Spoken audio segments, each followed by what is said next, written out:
చల్లగా వర్షం పడుతూ ఉంటే వేడిగా ఏమైనా తినాలనిపిస్తుంది కదండి. మరి మా ఊర్లో ఇప్పుడు వర్షం పడుతుంది.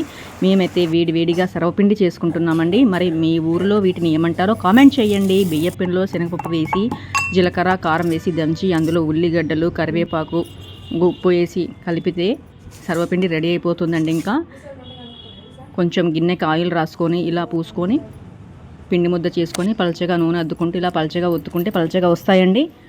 లేదంటే మందంగా వస్తాయి.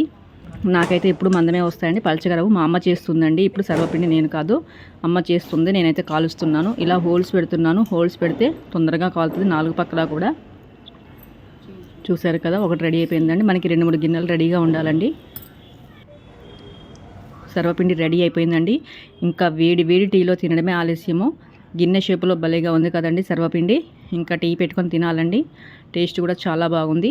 మరి మీ ఊర్లో వీటిని ఏమంటారో కామెంట్ చేయండి. Thank you for watching.